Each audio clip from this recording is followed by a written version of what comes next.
कभी ये सोचा है कि कुछ लोग इतनी आसानी से अमीर कैसे बन जाते हैं, जबकि बाकी लोग पूरी जिंदगी बस मेहनत ही करते रह जाते हैं।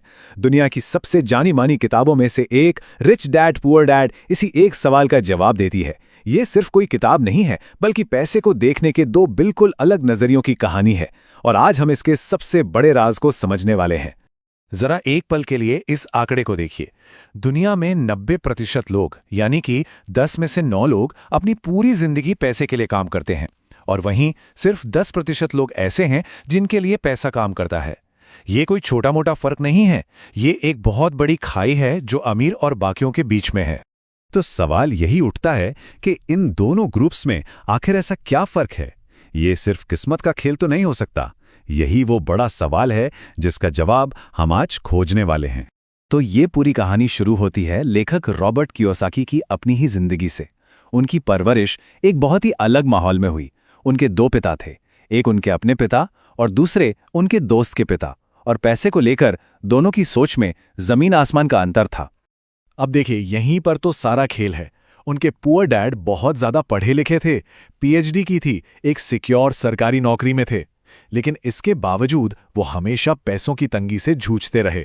और दूसरी तरफ उनके rich dad school drop out थे, पर वो एक बहुत ही कामयाब बिजनेसमैन और बहुत अमीर इंसान बने। तो यहां पहली और सबसे बड़ी सीख मिलती है, अच्छी पढ़ाई और एक सेफ जॉब अमीर बनने की गारंटी बिल्कुल नहीं है। जो पुअर डैड का रास्ता था ना, वो असल में एक ऐसे जाल की तरफ ले जाता है जिसमें दुनिया के ज्यादातर लोग अनजाने में ही फंस जाते हैं। कियोसाकी इसे कहते हैं रैट रेस, एक ऐसा चक्कर जो कभी खत्म ही नहीं होता। तो आखिर ये रैट रेस है क्या चीज?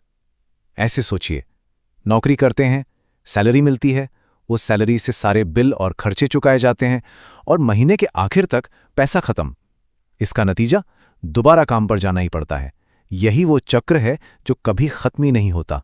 ये चक्र कुछ ऐसे काम करता है। पहले एक नौकरी मिलती है, उससे सैलरी आती है, फिर वो सारा पैसा बिल, ईएमआई और दूसरी ज़रूरतों पर खर्च हो जाता है, और नतीजा ये होता है कि इंसान वापस वहीं आ जाता है जहां से शुरू किया था। पैसा खत्म और ये चक्कर फिर से शुरू। ये एक अंतहीन लूप है। तो फिर सवाल ये है कि इस जाल से बाहर निकला कैसे जाए? इसका जवाब इस किताब के सबसे दमदार कॉन्सेप्ट में छिपा है, एसेट्स और लायबिलिटीज, यानी संपत्ति और देनदारियों के बीच के फर्क को समझने में। और वो सबसे बड़ा राज ये है, अमीर लोग पैसे के लिए काम नहीं करते, बिल्कुल नहीं, बल्कि वो ऐसी चीजें बनाने या खरीदने में अपना वक्त लगाते हैं जो उनके लिए पैसा कमा कर देती हैं। बस यही वो एक बुनियादी फर्क है जो अमीरों की सोच को बाकी सबसे अलग करता है। तो एक एसेट क्या होता है? चलिए इसे एकदम आसान भाषा में समझते हैं।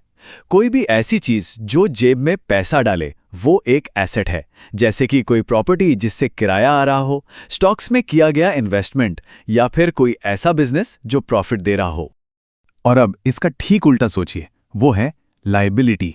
ये कोई भी ऐसी चीज है जो लगातार जेब से पैसा बाहर निकालती है, जैसे कि कार का लोन, क्रेडिट कार्ड का बढ़ता हुआ बिल, या फिर वो महंगे गैजेट्स जिनकी कीमत तो खरीदने के अगले ही पल से गिरने लगती है। आप जरा इन दोनों की आदतों में फर्क देखिए। पुअर डैड अपनी मेहनत की कमाई से लायबिलिटीज खरीदते थे, मतलब ऐसी चीजें जो पैसा और खर्च करवाती हैं। वहीं रिच डैड अपनी कमाई का इस्तेमाल और ज्यादा एसेट्स खरीदने में करते थे, यानी ऐसी चीजें जो और पैसा बना कर दें।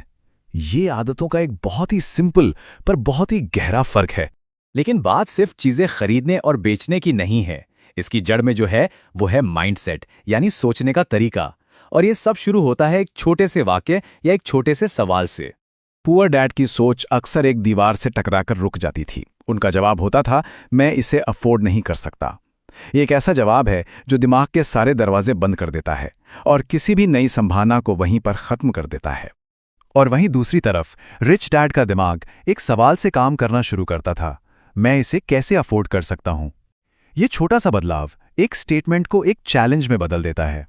ये दिमाग को मजबूर करता है कि वो समाधान ढूंढे, नए रास्ते तलाशें और क्रिएटिव बने। तो चलिए अब सबसे जरूरी बात पर आते हैं, इस सारी जानकारी को असल जिंदगी में इस्तेमाल कैसे किया जाए। अब उन ठोस कदमों पर नजर डालते हैं जिन्हें अपनाकर कोई भी फाइनेंशियल फ्रीडम की राह पर चल सकता है।